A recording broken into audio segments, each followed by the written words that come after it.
ขอถวายความเคารพแด่พระเถรานุเถระพระสังฆาธิการพระสงฆ์องค์เนนจุตนจุองค์ขอเจริญพรกับคณะสัทธาสาธุชนทุกท่านวันนี้กระผมอัตมาภาพพระครูสังวรศิราภิรักษ์เจ้าอาวาสวัดสายมูลตำบลแม่กาอำเภอสันป่าตองจังหวัดเชียงใหม่ก็ได้มาพบปะกับคณะสัทธาสาธุชนทั้งหลายแต่ครั้งหนึ่งซึ่งบ่ายวันนี้เป็นรายการสาระธรรมยามแลงมรดกธรรมกำเมืองวันนี้เป็นวันพุธที่10เดือนเกียงเดือนยี่เหนือวันนี้เดือนเป็นวันขึ้น6 ค่ำวันที่10พฤศจิกายนพุทธศักราช2564เดือนยี่ขึ้น6 ค่ำรายการสาระธรรมยามแลงวันนี้มาพบปะในเวลาบ่าย4 โมงถึงบ่าย5 โมงปกติจะอาตมาจะออก3 โมงถึง4 โมงแต่วันนี้ติดศาสนกิจต้องไปอุปสมบทที่วัดอินทวิชัยแม่คองปิกมาก็3 โมงเช้าละก็ลงเลยเวลาก็เลยขอเปลี่ยนเวลาจึงกับท่านพระครูสถาพรวันนี้ได้มาโอ้กำลังออกอากาศอยู่นะแม่อินกำลังออกอยู่เนอะใช่วันนี้เปลี่ยนเวลาแม่อิน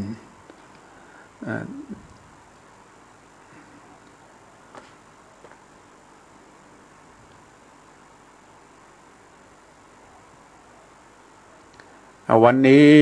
ได้เปลี่ยนเวลาจากบ่าย 3มาเป็นบ่าย 4 โมงทำศรัทธาเข้าใจตัวก่อนอื่นต้องขอบคุณอนุโมทนาต่อสถานีวิทยุ FM คลื่น 104.50 วัดฝ่ายหินจังหวัดเชียงใหม่คลื่น 100.25 วัดพระบาทอุดมน้ำบ่อสาวาคลื่น FM 106.25 มนเสียงธรรมวัดบุพารามอำเภอแม่แจ่มคลื่น 98.75 วัดห้วยตองซักจอมตองวันนี้คลื่น 89.50 ก็เปิ้นก็ตัดไปแล้วคลื่น 88.25 ก็หันเป็นเทปบรรยายธรรมไปบ่ได้นำรายการนี้ไปออกเหลือ4 สถานีที่พอออกสถาญาติโยมทั้งหลายได้รับฟังอยู่ณขณะนี้ต้องขอบคุณอนุโมทนาต่อเจ้าของสถานีวิทยุทุกที่ทุกแห่งที่ได้นำเอารายการนี้ไปออกอากาศคือกระพอออกสถาญาติโยมทั้งหลายได้รับฟังอย่างสะดวกสบายต้องขอบคุณอนุโมทนาเป็นบุญเป็นกุศลแก่แก่เจ้าของสถานีวิทยุทุกท่านทุกที่ทุกแห่งต้องขอบคุณและอนุโมทนามาณที่นี้โดยรายการสารธรรมยามแลงอาตมาได้นำเอาพระธรรมเทศนามรดกธรรมกำเมืองเรื่องเตโชยาโมมาเทศนาที่คงค้างไว้บัดนี้มาถึงตอนสุดท้ายละตอนที่3ของเตโชยาโมตอนที่2ที่พอออกศรัทธาได้ฟังไปเรื่องเตโชยาโมหวังจะได้เงินจะได้คำที่พ่อเศรษฐีเอามาจ้างฮื้อเตโชกับนางจันตาฮื้อพิษเถียงกันพ้องเหรออยู่อย่างมาดักมาเย็นกันล้ำเหลือใครหันเตโชกับจันตานี่พิษเถียงกันพ้องจ้างเตโชก็พยายามแล้วพยายามเล่าแก่งนางจันตาอย่างใดนางจันตาก็บ่โคตรบ่เกียดตามใจผัวกู้อย่าง ตามใจผัวมีความเคารพซึ่งกันและกันระหว่างสามีภรรยาในขณะที่ไปป่าวังจะแก่งฮือนางจันตาด่าเจ้งฮือโคตรฮือเกียดปาไปบุญโคบุญแหนมยังได้กดจ้างเตอะบอกจุฮือไล่สัตว์ป่าสัตว์ดงฮือไล่ไปบ้านนางก็ทำตามทุกอย่างก็เหมือนดังกำอู้กำจ่าทุกอย่างนึกว่าจะหลอกจุฮือนางจันตาโคตรเกียดเตบุตรเทวดาหันฮือบนบันดาลฮือเป็นจริงทุกอย่างไปนั่งบนคอจ้างอันเป็นมหินฮือนางจันตาเสาะหาขอไม้เพื่อจะเอามาไล่จ้างลุกจ้างก็ลุกแต่จนหันเงินหันคำไปหะหนองหะน้ำมีความพยายามแต่เน้อทั้งที่หนองสุดหูสุดตากว้างสุดหูสุดตาพญานาคอินดูสงสารเอาเงินเอาคำออกมาฮืออินดูเตโจกับนางจันตามีทรัพย์สินเงินทองก็โดยอาศัยสามีภรรยามีความเคารพซึ่งกันและกันส่วนยาโมกับนางจันตาก็ยังมาตุกมาจนแต่เนอพ่อเศรษฐีเอาเงินเอาคำไปจ้าง7 วันฮืออดฮือมีขันติฮือมีความอดต่อกันเนอมีความเคารพต่อกันอย่าทิดอย่าเถียงกันเนอคืนเดียวบ่พด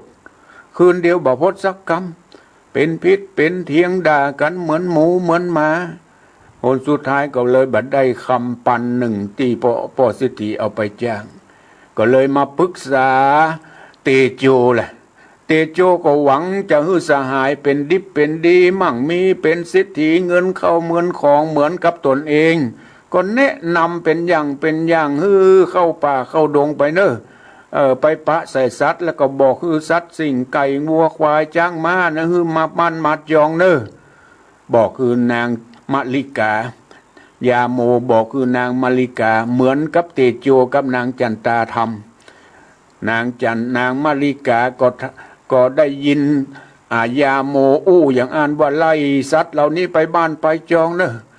นางมะลิกาเจ้งด่าเหมือนหมูเหมือนหมาสูยังมาเง่ามาเสอะสัตว์ป่ามันจะไปเยี่ยงอย่างในบ้านในจองไม่ใช่ที่อยู่ของมัน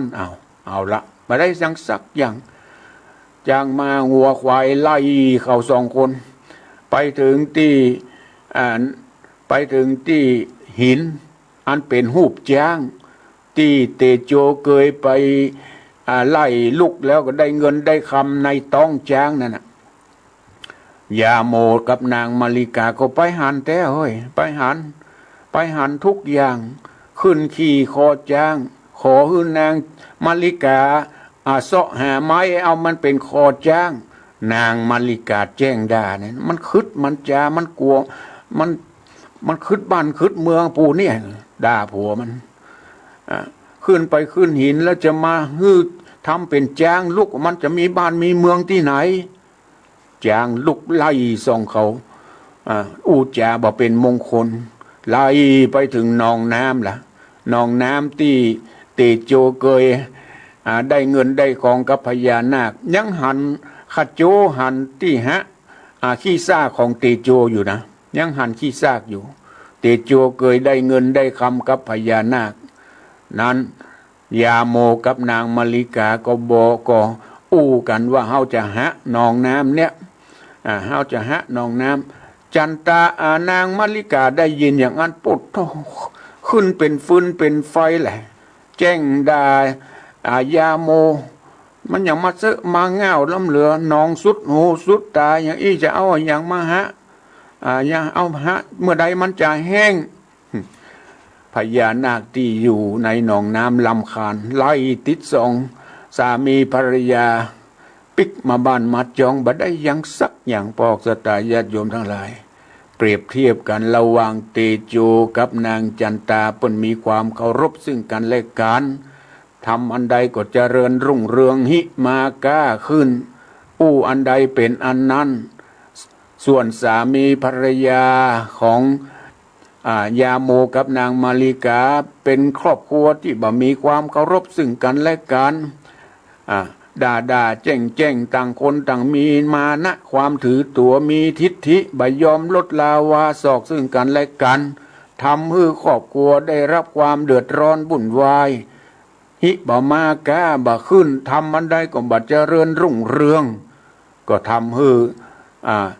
ยาโมกับนางมาริกามีอันเป็นไปต่างๆนานาพระธรรมเทศนาเตโจยาโมตอนที่สองก็จบลงเพียงแค่นั้นพอออกสไตล์ญาติโยมหลังหลาย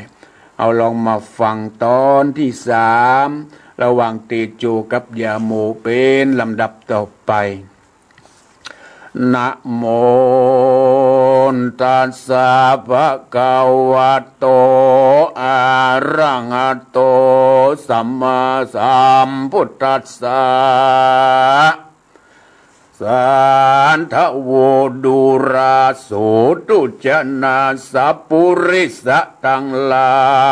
ยตั้งยิ่งใจหนุ่มเทาอันมานั่งเฝ้าอยู่ดาฟังยังจาตะกังนิยายธรรมอันบักเก่าได้สืบเล่าตามกันมาบัดนี้นะจักจ่าสืบสอนติดบทบาทต้นเดิมมายามนั้นเตโจและยาโมสองสหายกันรุ่งแจ้งถึงยามขวายมาแล้วสองเสี่ยวแก้วก็มาอู้เจียนจาซึ่งกันไปมาหลายสิ่งถึงยังนางเมียมิ่งสองขาว่าโบราณจัดเก่าอาจารย์เจ้ากล่าวไว้ว่าเมียบอดีจงรีบอย่าร้างมาจ้างบอดีก็ฮือรีบขายงัวควายบอดีฮือรีบจกจ่ายก็มาได้ง่ายแก่เมียเสียวตัวมันเที่ยวบอดจื้นสู้ตามดังข้าหูมานานนี้แหละนาดูรายาโมอันเป็นเสียวไว้ใจเมียว่ามันยังรักเสียวเป็นฉันได้เล่าจายามนั้นนามาปล่อยเดือดดาด้วยคำว่าตายหงข่มผ้าถมผัวลงตำตายผัวยากไร้ดูแควนอยู่ใกล้แกนเบื่อนายหนีละป้ายกันเสีย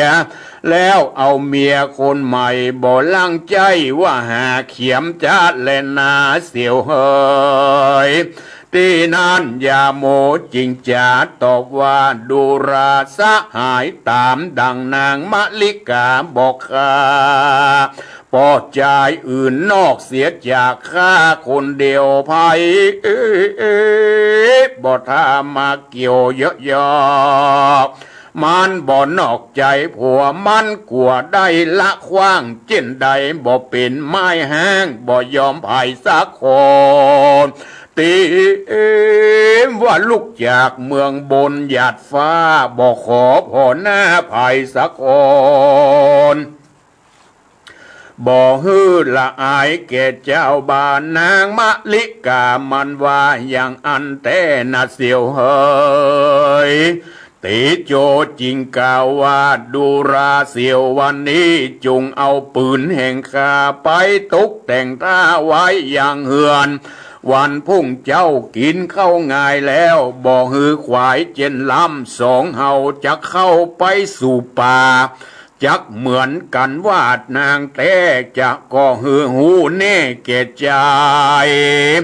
กันไขหันแจ้งทีใจนางมะลิกาเมียเสียวนี้จักเป็นฉันใดเราจักเอากันไปสอดล่าเข้าสู่ป่าโดยโด่งถึงตาวันลงลำหอย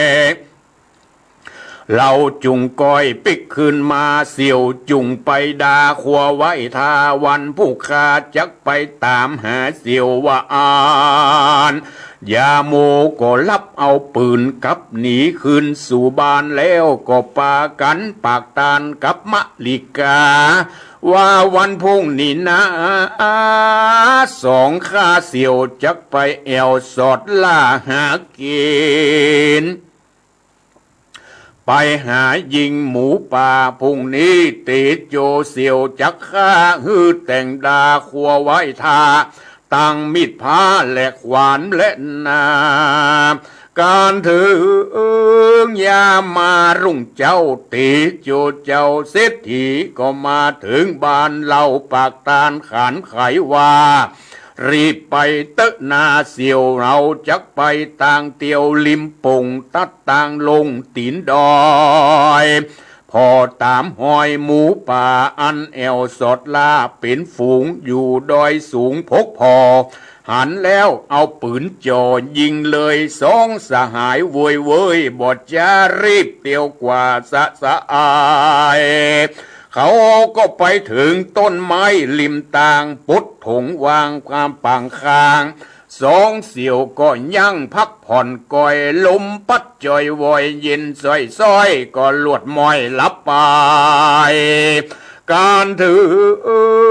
งตาวันแรงใสบ่ายก้อยลงลำห้อยยามแรงเขาสองคนจัดแจงทำปิกปอ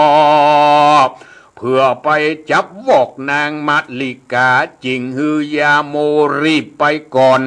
แล้วไปดักลี่ซ่อนตัวอยู่ก้นตูกันพกดูนางเมียเสียวว่าจะกดเลี้ยวฉันได้ยาโมไปแอบฝาไหลพกพอก็จักหันต่อสายตาถึงยามรุ่งเจ้ามาแจงควายแล้วเสี่ยวก้อยขึ้นไปสู่เฮือนเด็ดตึเสี่ยวในกาลยามนั้นยาโมไปแล้วส่วนเสี่ยวแก้วตีจูจิงดาตัวแต่งสปายปืนและถงเข้าบ้านเยะเตียวต้องเต้าสเลสลัมไปถึงเฮือนยาโมยามค่ำแล้วก็มาทะลิพัมเจียนจาว่าดูรามลิกาเมียเสี่ยววันนี้กลับคืนมาตั้งค่ำตาวันตกต่ำตันเพียงไปดักยิงทาหมูป่าหมูผีแห่บอดตันได้ตายยาโมสหายก็เลยตวยตามพ่อหมูสามล้อปิกคบหัวตามเนื้อตามตัวปอกเปิกเมินตาสึกกึกบ่หายใจหมูเป็นกำบับใบเวนหึกหยาบใดก็บ่หูข้าลบหลู่จริงมันวายก็เอาบทตันมันดูตาวันก็คำลาใดแต่เสื้อผ้าของยาโมปิกขึ้นมานางจันตาว่าฉันได้จ่าแม่เสียวยาอย่าตดข้าเหนียวเอาเสียวไปตายเนอะแม่เสียวเอ้ยยามนั้นนางมาริกาจริงจ๋าตอบว่าข้าสั่งมาสอบสู้ใจหลายการตั้งตายบอดจังแห้มยิงหมูเจ็บซ้ำหันกับตาเป็นฉันได้จะบอกกึดพอหมูเจ็บซ้ำมาล่อขบตายป้อสหายเปิ้นแห้มไว้อย่ามันซ้ำกว่าบ่ฟังมันตายเป็นเพราะสั่งก็ตายเพื่อความขยากตามกรรมวิบากของมันอยู่มาถึงวันนี้บอกกึดบ่อ่านข้าบทใจจานหือมันไปมันมีใจอวดกล้าด้วยเจตฆ่าตัวตายข้านี่บ่เสียดายมันแฝงไฟมันตายแล้วจักหาผัวใหม่ก็ลางจักเมกันตัวมันดีเหมือนป้อเสี่ยวเดโจข้าจักจ้องเกี่ยวถามหาแล้วนางก็ทะลิมายาจากเกี่ยวกับป้อเสี่ยวเดโจว่าข้าจักหาผัวที่ไหนเป็นคนดีเหมือนดังป้อเสี่ยวเดโจ มาเป็นกู้เตรียมเงาจักเอามาไว้เป็นเจ้าจักนั่งอยู่เฝ้านอนแยงเต้และนาโปเสียวเฮยขณะยามนั้นส่วนอันว่าติโจก็จริงจัดตอบกับนางมาลิกาว่าดูรานางกันว่ามีเป็นดังกำนางว่าข้าก็ใครแห้งนางจันตาแล้วหนีมาเอาเมียใหม่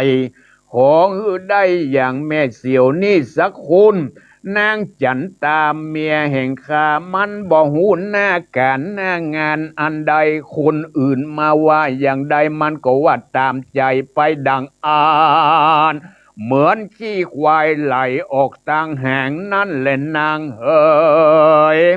นางมาลิกาแย้มย้อยไข้หัวว่าดูราติโจสหายเอ้ยกันบ่มีตาควายก็บ่ลงกันป้อเสียวตกลงใจยินดีฮักชอบข้าก็สาธุตอบยินดีความเครื่องขี่แหที่สุดบ่ได้ตามแต่ตันไทยจะขุนนางมาลิกาทะลิมายาแถมเล่าว่าวันนี้ข้าน้องเน่าอยู่คนเดียวใจกลัวเกี่ยวมืดตื้อบ่ยอมฮื้อพ่อเสียวปิกบ้านปิกจองเมืองเฮือนขออยู่เป็นเปื้อนข้าน้องนี้เหตุกลัวผีผู้ตายโหงผีปกกะลงมาหลอกกลัวผีปู่บอกยามโมโอ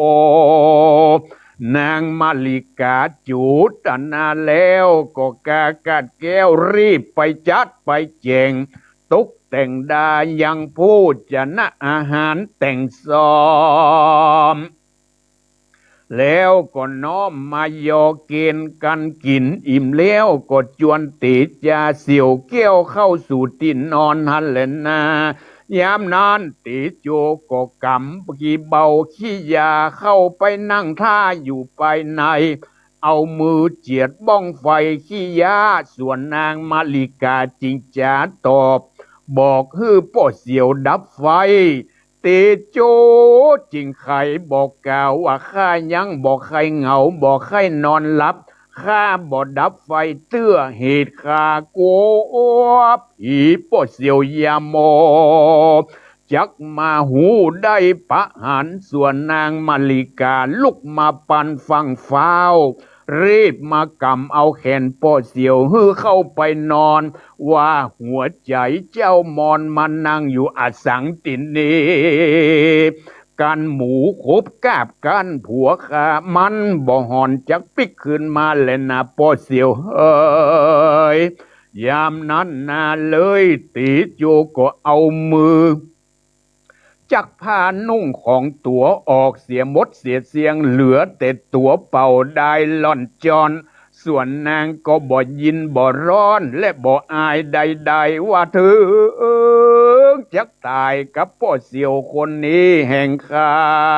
ก็เหมือนได้ขึ้นสวรรค์จันฟ้านับเป็นบุญแห่งข้าจาดแล้วหากมาตานว่าอ่านตัดสมิงคันเนในขณะยามนั้นส่วนอันว่ายาโมอานเป็นผู้แห่งนางพกอยู่นอกฝาก็หันกับหูกับตาทวนทีว่ามัลลิกาเมียกูนี้เป็นคนถอยจังไรไผอยู่ไหนบอกหูใจนางมาสอบสู่ก็พ่อกามตันมากล่าวจาทิสินนินทาผัวคินจ๋าดูหมิ่นดูแควนแม่ยิงปากแบนหน้าผากลอกเป็นแม่ยิงสอกกอกใจดำปากบ่เป็นธรรมใจบาปบ่สุภาพธรรมดากำปากกำจาอย่างมาเสพไม่ยิงบาปใบไร้พยา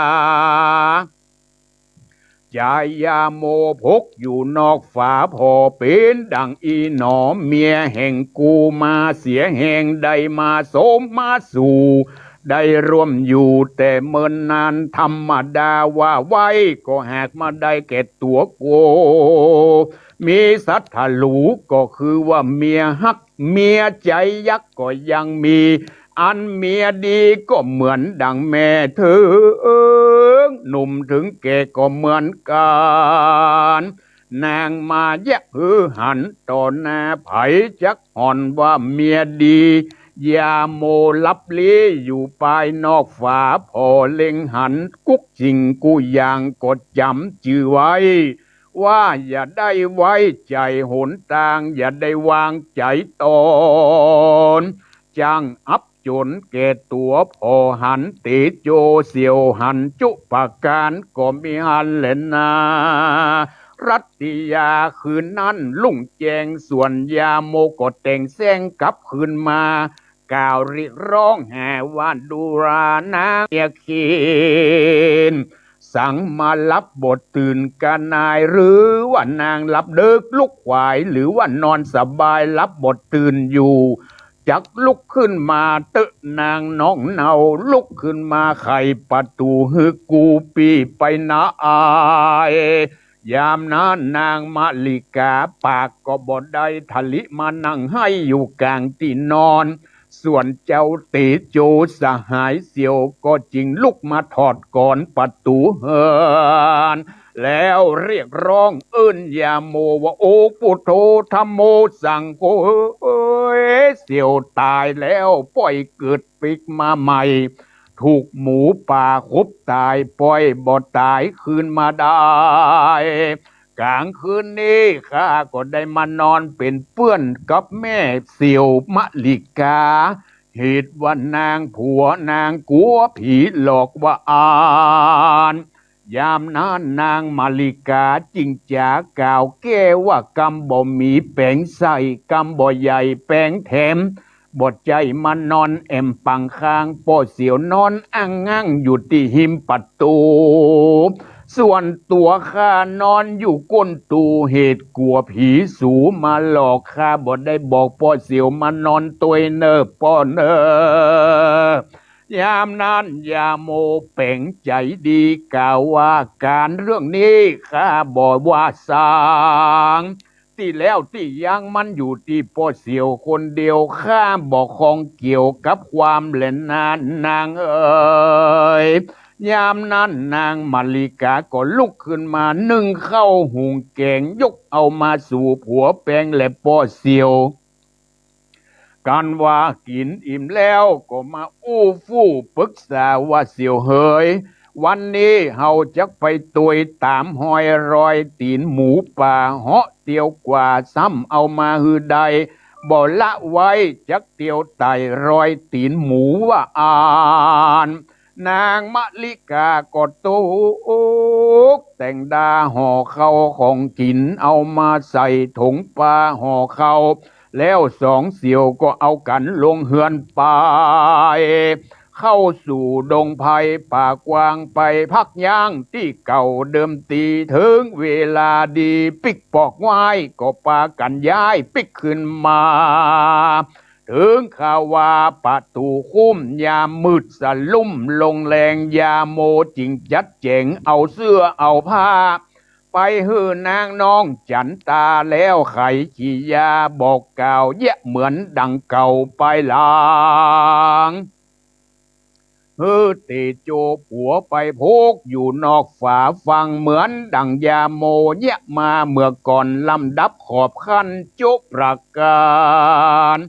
ยามนั้นนางจันตาหูข่าวว่าตีโจเจ้าผัวขวัญถูกหมูเขี้ยวตานคบตายดิ้นดะดาวอกนางร้อนผ้าเผาปานไฟว่าผัวสายใจขิ้นขาดตายมวยหน้าในภายมาตุกอกตุกใจยิ่งล่ำเตียงขาดความวำวายข้าแนมจากตายตัวเจ้าบ่มีลูกบ่มีเต้าสืบขกุลสืบสร้างบุญไปนาขออัญเชิญติดจูดเจ้าลาพวกวานตายแล้วไปอยู่สวรรค์เมืองฟ้าได้ไหวนาสู่นิลปานเดเตอว่าอันยามนั้นยาโมมากึดในใจว่ากลัวเป็นเหตุอันบ่ดีไปนาฝ ฝูงหมู่ไผ่ฟ้าจักติฉินนินตาจิงเจียนจาก่าวถอยบอกเกนางหยอดจ้อยจันตาว่าดูราจันตาเมียพ่อเสียวบัดเดียวนี้ข้าก็มาลองใจดูว่าเมียผู้ใดจักดีจักหายเป่าได้เลยนางเอ๋ยส่วนว่าเตโจและยาโมก็เอากันมาปรึกษากันไปมาหลายอย่างถึงลุงจวง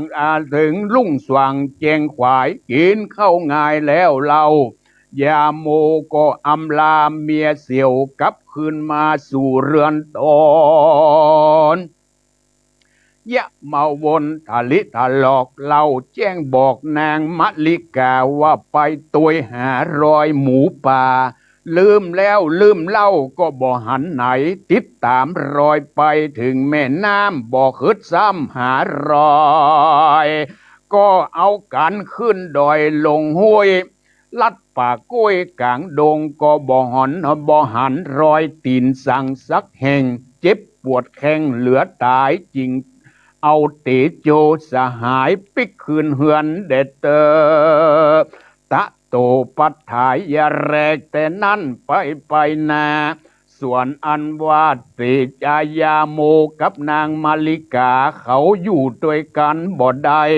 ด้วยมดเวรมดกรรมแห่งสองขามาแต่จาดก่อนต่างคนก็บ่ย่อนผิดเถียงกันสัตตะสำเนียงเสียงบ่ขาดเข้าต่างสองจริงลึกล้างขาดจากกันไปก็มีวันนั้นและนาส่วนอันว่ายาโมปอแห้งก็มาอยู่กับบ้านเสี่ยวเตโจเป็นอันสุขโหบ่น้อยลืมกู้ห้อยคือนางมาลิกาอันได้ร่วมกันมาแต่ก่อนด้วยกรรมด้วยเวรดันหื้อหมดไปกติวสังยังมีในวันหนึ่งตีจูใจอยู่บ้านจริงแต่งต้านแห่วันดีเป็นวันสลีโจกฟ้าว่าวันจักไปต้องกาเตียวขายไปซื้อไปขายเสาะแหวซื้องัวซื้อควายของเก่าอันเป็นของกาเอาไปขายต่างบ้านต่างเมืองยังมีเมืองตั้งกาสีก็นำงัวดีหลายหลากตั้งปางอยู่ริมต่างกันตั้งตูบปางพร้อมเสียงก็เอาสัตว์งัวควายมาเลี้ยงมาหล่อตามริมฝั่งกงกาถึงวันดาตกต่ำจะใกล้ค่ำลงแรงก็เอางัวควายลงกินน้ำริมฝั่งกำสากรควายลงนอนยาอาบน้ำเล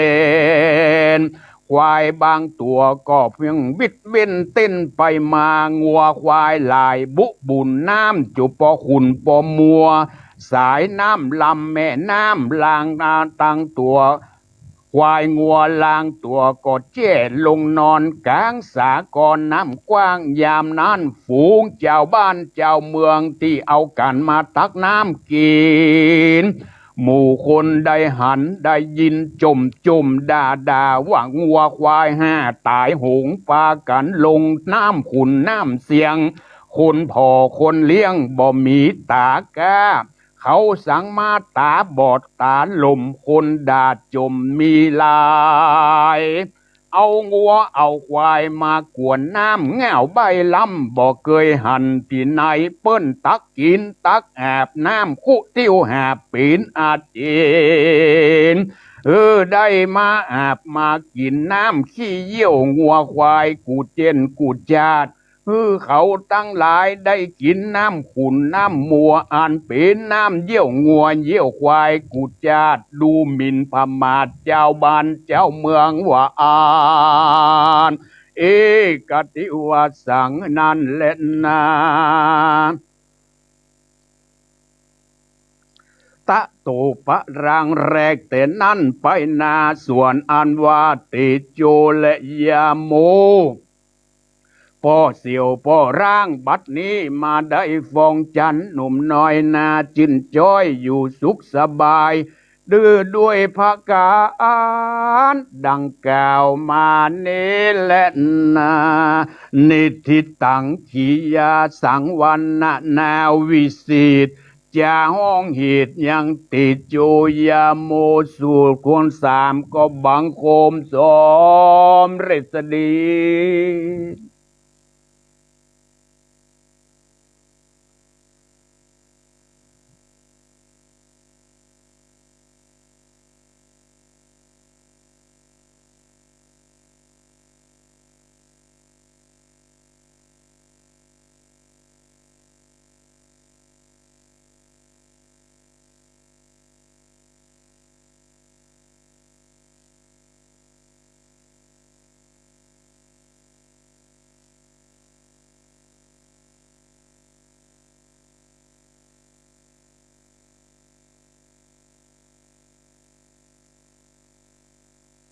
อยู่ยาโมพวกทวนสามก็จบลงเพียงแค่นี้บอกศรัทธาญาติโยมทั้งหลายเนื้อหาสาระที่ได้ติดเทศนาไปในทำนองแบบปืนเมืองเหนือก็พอจะสรุปใจความในตอนนี้ว่าหลังจากที่เตโจและยาโมได้ทดลองอยากจะรู้ว่าผัวในระหว่างสามีภรรยาของสองคนสองครอบครัวเนี่ยใครจะมีความซื่อสัตย์ต่อกันและกันไว้อย่างนั้นเตโจก็อยากจะลองเมียของนางยาโมของยาโมว่าเขาจะฮักกันแต่กับมัดแต่เขาจริงจวนกันหรอจวนกันว่าเมียนางมะลิกาเนี่ยจะฮักยาโมแต่กับวัดแต่ก็เลยวางแผนแหละวางแผนกันว่าวันพวกนี้เฮาแต่งทำไปอยู่ไปป่าไปเฮาแต่งทำไปป่าเอาปืนเอาอย่างไปเป็นยังไงหรอบอกนางมาริกาห่อเข้าห่อน้ำทงว่าวันพวกจะไปกับพ่อเสี่ยวเตโจไปหาหมูป่าเนี่ยส่องใบวันพวกเจ้าได้เวลาแล้วสองคนก็แต่งทำไปหรอไปตั้งแต่กินข้าวงายเจ้าไปบัดใจไปตั้งใจไปหาหมูเก่าไปถึงกลางต่างไปถึงต้นไม้ล่มเย็นสองคนก็มานอนรับกันแหละนอนรับกันใกล้ค่ำแต่ก็ปิกมาปิกเข้าบ้านฮือยาโมไปก่อนฮือยาโมไปอยู่นอกฝาเนอะลองไปลักพกพอนอกฝาเตโจก็เต็งทำปิกมาหานางมาริกาว่าเดี๋ยวเนี้ยเอาข้าเอาพ่อเสี่ยวยาโมไปหมูครบตายหมูครบตายเห็นแล้วโอ้ข้ายังมาเสียอกเสียใจล้ำเอาพ่อเสี่ยวไปตายนางจันตาโอ้ก็ดีละมันตายแฮก็ดีอะว่าอยู่มันตายแฮก็ดียาโมก็พกพอนะฟังได้ยินเสียงโอ้มันตึงบ่าเอามันตึงอยู่ไปก็มามีประโยชน์อีหรออยู่ไปก็มามีประโยชน์มันตายก็ดีละข้าจะไปหาผัวใหม่ถ้าได้ผัวเหมือนกับเตโจนี่ก็ข้าจะมีเป็นบุญเป็นกุศลอีหรอแต่งทำมายากับเตโจล่อว่าเมื่อคืนนี้ข้าบอกเตโจพ่อเสี่ยวปิกบ้านเนอะข้ากลัวผียาโมแต่งทำทะลิมายาแปลงผ้าหลุดผ้าลุยหล่อมายาของเตโจเปิ้นบัดสนใจเพราะหูอยู่ว่ายาโมกำลังพกอยู่ทีนี้เขารับเข้านอนปเตโจก็ตามไฟอยู่ก็บอกคือเตโจดับไฟเตโจก็บัดดับเพราะว่าข้ากลัวผียาโมมาหลอกข้ากลัวนางก็มาดับไฟจักแขนเอาเตโจไปเข้านอนอย่างนี้เตโจก็มาไปโอ้แต่ลุงแจงมายาโมแต่งทำเข้าบ้านมาหรอกแต่งทำเข้าบ้านทั้งที่พกพอแล้วหูทุกสิ่งทุกอย่างว่าเมียอย่างนางมะลิกานี่เป็นคนอย่างใดเป็นคนมายาสอกกอกอย่างใด อย่าโมหูทุกอย่างต่อเป็นคนที่บันหน้าคบบันหน้าไว้วางใจเอาแฮมวันหนึ่งเอามาลองยาเตโจกับยาโมเขาจะมาลองนางจันตาเมียของเตโจก็ทำเหมือนทุกอย่างทำเหมือนแฮมวันหนึ่งก็ไปทำทีออกบ้านออกจองไปถึงกลางป่าค่ำมาปิกมาแต่งทำปิกมาบ้านยาโมก็ได้เสื้อของถอดเสื้อเตโจมาแล้วโอ้ข้าก็ได้เสื้อมาเนี่ยมันตายเพราะหมูครบโอ้นางจันตาร้องห่มร้องไห้เสียอกเสียใจวิงวอนต่อเทวบุตรเทวดาวิงวอนต่อด้วยบุญญาณของเจ้าจงไปสู่สวงสวรรค์ข้าคงอยู่บ่ได้ถ้าเตโจตายโอ้เปิ้นอินดูกันเปิ้นเคารพซึ่งกันและกันให้ร้องห่มร้องไห้ยาโมกัวบดีบดักก็เลยโอ้ไปยังข้าหลอกข้าลองใจบ่ได้เนอะข้าลองใจสู่เขาบ่ได้เดี๋ยวนี้หูแล้วว่าเมียไผ่ดีเมียไผ่บดีสองคนก็มาตกลงกันอนสุดท้ายเตโจยาโมก็อยู่คงจะอยู่ด้วยกันบ่ได้ละระหว่างเตโจกับนางจันตานี่นะถ้าอยู่ด้วยกันก็จะตกลมตกจมจะอยู่ด้วยกันบ่ได้แน่นอนละจำเป็นต้องอย่าร้างจากกันเตยาโมตัดสินใจอย่าร้างจากนางมะลิกาก็พวกบิเปิลที่อยู่ด้วยกันก็ด้วยบิบากกรรมจัดก่อนที่ได้อยู่ด้วยกันมาหลายขวบหลายปีบัดเดียวนี้ก็ถือว่าหมดกรรมหมดเวรอีกแล้วหมดกรรมหมดเวรเลิกจากกันไปยาโมก็สบายอกสบายใจบ่มีไผมาด่ามาแจ้งเลยไปขออยู่กับเตโจเตโจก็ฮับเป็นเปิ่นเป็นฝูงเป็นสหายมาอยู่ด้วยวันหนึ่งเขาก็มาปรึกษากันว่าเอาจะเยี่ยงใดเพื่อจะการดำรงชีวิตเป็นอยู่อย่างราบรื่นเอาจะอยู่บ่ได้กันบ่ได้ละเขาจะต้องไปกาไปขายเขาทั้งสองก็มาปรึกษาหารือกันว่าเขาจะต้องไปกาไปขายละติโจยาโมหลังจากนั้นเขาก็ไปเมืองกาสีไปเมืองกาสีไปซื้องัวซื้อควายล่ะเป็นปอกกางัวปอกกาควายเฮ้ยเตโจกับยาโมไปซื้อควายไปซื้องัวซื้อควายมาขายหลังจากนั้นก็ไปมาปิกมาถึงที่ฝั่งแม่น้ำกันมาถึงฝั่งแม่น้ำแปลงตุบแปลงปางเอางัวเอาควายมาแปลงคอกมายั่งอยู่ที่ฝั่งแม่น้ำสองสหายเตโจยาโมก็เอาควายลงไปอาบน้ำเอาควายลงไปอาบน้ำตึงควายตึงงัวเป็นหมู่เป็นฝูงปากันไปลงอาบน้ำจุนปอขุ่นปอมัวน้ำขุ่นมัวเจ้าบ้านเจ้าเมืองที่เคยมาตักมากินมาอาบหันน้ำขุ่นน้ำมัวดำเจ้าบ้านเจ้าเมืองแจ้งด่าต่างๆนานาว่าไอ้อย่างคนอย่างมาเหงามาเซอะมีตาบอกพอน้ำเปิ่นเอาตักกินตักอาบเอางัวเอาควายมาลงอาบลงกินด้วยวิบากกรรมอันนี้แหละพระออกสตาญาติโยมทั้งหลายที่พระพุทธเจ้าได้จักนำมาเป็นปฐมเหตุที่ได้บอกเบื้องต้นนั้นว่าพระพุทธองค์ได้ก่อนที่ท่านจะปรินิพพานเบื้องต้นน่ะตอนพวกที่หนึ่งเบื้องต้นน่ะพระพุทธองค์ตรัสแก่พระอานนท์ว่าพระอานนท์ไปตักเอาน้ำมาข้ากำลังฮ้อนพระกายอยากน้ำหิวน้ำพระอานนท์ไปตักเอาน้ำมาพระอานนท์ก็เอาบาตรไปตักน้ำพอไปถึงน้ำใสๆกับขุ่นกับมัวไปถึง2 ครั้ง3 ครั้งก็ขุ่นอยู่ทั้งที่น้ำใสตั้งบนก็มามีอย่างพระพุทธองค์จึงตรัสว่าตักเอามาเถอะพระอานนท์น้ำที่ขุ่นนั่นนะตักเอามาเถอะมันเพราะเป็นวิบากกรรมของข้าชาติหนึ่งข้าได้เอางัวเอาควายไปเลี้ยงเอาไปทำให้น้ำขุ่นน้ำงัวเจ้าบ้านเจ้าเมืองแจ้งด่าเสียหายโจร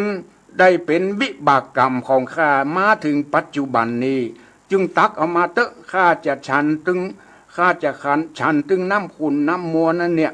อันนี้ก็เป็นวิบากกรรมของพระพุทธองค์ชาติหนึ่งที่ได้จักนำมาติดเทศนาฮือกับพระออกศรัทธาญาติโยมทั้งหลายได้หันหลังจากนั้นเตโจกับยาโม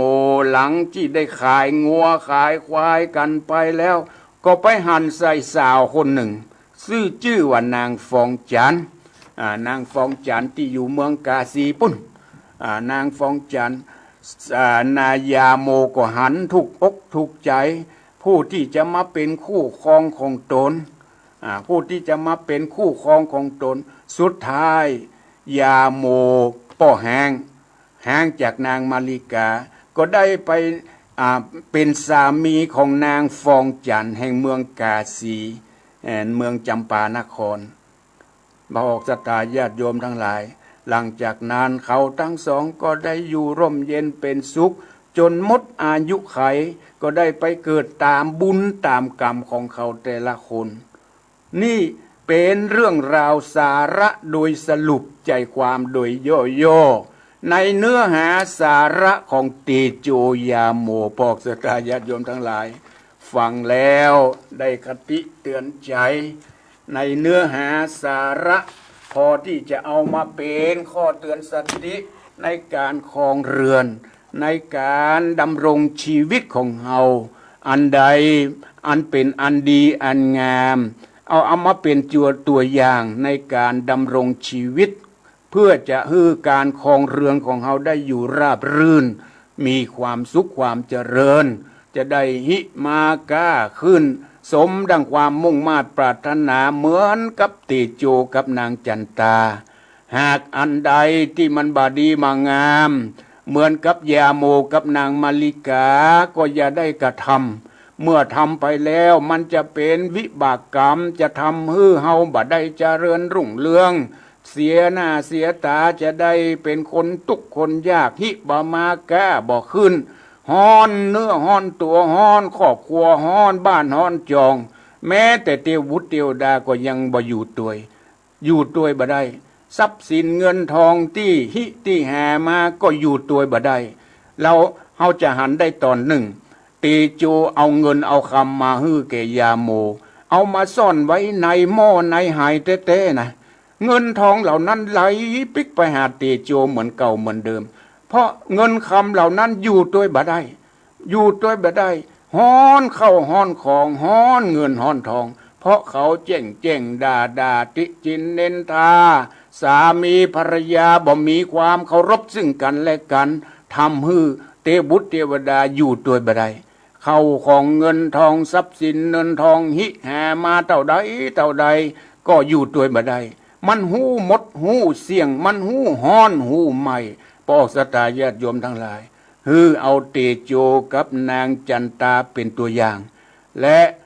เอายาโมและนางมาริกาเป็นเยี่ยงอย่าได้เอาอย่างเอาฟังแล้วได้ฟังเป็นคติเตือนใจเว้นจากเหมือนกับยาโมกับนางมาริกาปฏิบัติเหมือนกับเตโจกับนางจันตาก็จะได้ราบรื่นจะได้อยู่ดีมีสุขเจริญรุ่งเรืองทั้งภพนี้และภพหน้าอย่างเตโจเพิ่นก็ได้ไปเกิดเป็นพระสัมมาสัมพุทธเจ้าได้ถึงจะถึงเป็นพระสัมมาสัมพุทธเจ้าก็ยังบ่พ้นกรรมนะทำกรรมไว้ก็ย่อมได้รับผลตอบแทนเหมือนกับเอาควายไปลงในแม่น้ำควายเหล่านั้นเพิ่นก็บอกโอ้ยังมันเป็นแต่คนพ่อคนเจ้าของอีหลงมาโทษเจ้าของคนพ่อคนกอยปุ่นเลยเป็นวิบากกรรมมาสนองต่อพระสัมมาสัมพุทธเจ้าตอนก่อนที่จะเข้าสู่พระปรินิพพานตามที่ได้เล่าไปเทศนาไปบัดนี้เตโจยาโมก็ได้จบไปเป็นที่บริบูรณ์เรียบร้อยก้อยว่ากันใหม่เรื่องใหม่สำหรับเวลาที่เหลือบ่ายวันนี้ใครที่จะโทรมามาจาโทรมาที่081 289 8992เด้อ0812898992ฟังแล้วได้สาระได้เนื้อหาไปข้อเตือนสติได้ปัญญาได้แสงสว่างถือว่าได้บุญได้กุศลได้ข้อเตือนสติได้บุญได้กุศลในการฟังพระธรรมเทศนาฟังแล้วเป็นข้อคิดข้อเตือนสตินำไปอู้ไปจ่าไปบอกไปกล่าวแก่ลูกหลานว่าปฏิบัติเหมือนกับเตโจเนอร์เจโตกับนางจันตาเปิ่นอยู่กันอย่างร่มเย็นเป็นสุขโดยอาศัยที่มีความเคารพซึ่งกันและกันนับถือกันระหว่างสามี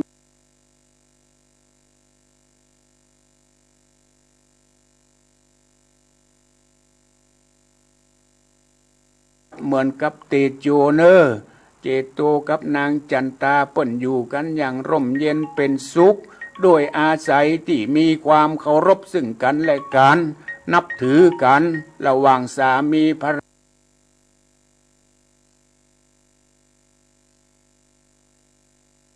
ยาโอ้ที่เมือง41พระขันล้อเจริญปอนบุญรักษาเจริญปอนเจริญปอนมาตรการครับหลวงพ่ออยู่ที่ไหนพ่อครับอยู่ที่ไหนนะอยู่ที่ไหนนะจริงดาวครับจริงดาวฟังชัดเจนนะชัดเจนครับฟังพ่อเทศดีเนาะฟังเข้าใจนะฟังเดินคู่ครองดีฮะฟังหน่อยฟังพอเข้าใจนะเข้าใจครับดีละได้สาระได้บุญได้กุศลชัดเจนครับเจริญปอนบุญครับบุญรักษาฟัง104ฟัง104สิตัด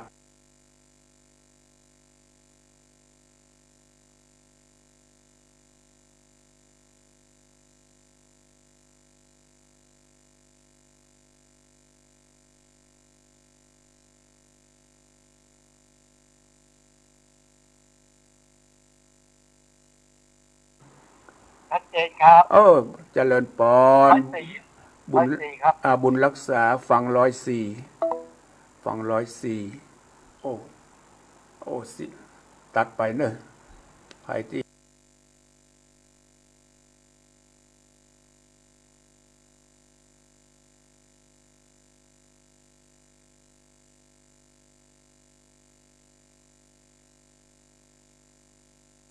ตัดไปเนอะ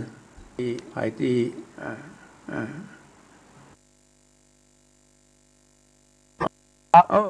เจริญปอนบุญรักษาฟัง104ฟัง104สิตัดไปเนอะไผที่ขอวางสายกำเนอะขอวางสายกำไผที่วางสายอยู่คนอื่นโทรมาไม่ได้เจริญปอนไหว้จ้าครับหลวงพ่อครับพ่อหลวงบินเหรอครับหลวงบินได้สาระดีเนาะได้สาระเนาะสาระดีเนาะวันนี้เนาะดีละได้สาระได้ข้อหาเนื้อหาสาระได้ข้อหาเป็นบุญเป็นกุศลเป็นธรรมโอสถทำให้เฮามีชีวิตชุ่มชื่นได้ฟังแล้วได้ชุ่มชื่นยินดีดินอกเย็นใจฟังพระธรรมเทศนาขอบคุณพ่อหลวงบินเนอร์ไหว้จ้าครับโทรมาจากเวียงป่าเป้าจังหวัดเชียงรายเจริญปอนตัดสายไปแฮมละไปได้โทรมาใหม่เนอะกดผิดเหลือเวลา2-3 นาทีพอออกสตาญาติโยมทั้งหลายฟังแล้วได้สาระได้เนื้อหาได้ข้อเตือนสตินำไปพินิจพิจารณาเจริญปอนไหว้จ้าครับน้องเบลกะครับตะกี้มันตัดไปกับเนาะฟังตัดไปกำฟังชัดเจนดีเนาะฟังชัดเจนครับฟังได้ดีครับฟังได้ดีฟังแต่3 โมงมาละตั้งแต่ดีละฟังอาจ จาก ฟังทุกวันฟังทุกวันเนาะ พัฒนา โอ้ขอบคุณ ครับไว้ชานะครับ โอ้เจริญ ครับ พรบุญรักษาอยู่ดีมีสุขฟังแล้วได้สาระได้เนื้อหาก็นำไปพินิจพิจารณา เป็นบุญเป็นกุศลแก่พอออกศรัทธาญาติโยมทั้งหลายอาตมาได้ใจเวลามาพอสมควร วันนี้สารธรรมยามแรงก็ขอนำรายการนี้จากไปก่อนก่อยพบปะกันในโอกาสหน้าสำหรับสารธรรมยามแรงมรดกธรรมกำเมืองในวันนี้ ก็ขออำนวยอวยพรให้กับพอออกศรัทธาญาติโยมทั้งหลายที่ได้เปิดเครื่องรับฟังในบ่ายวันนี้ ก็ขอจงได้อยู่ร่มเย็นเป็นสุขในพระบวรพุทธศาสนา ก็ขอทุกท่านจงมีอายุมั่นยืนยาว มีวรรณะผิวพรรณผ่องใส มีความสุขกายสุขใจ มีพละกำลังมีสุขภาพแข็งแรง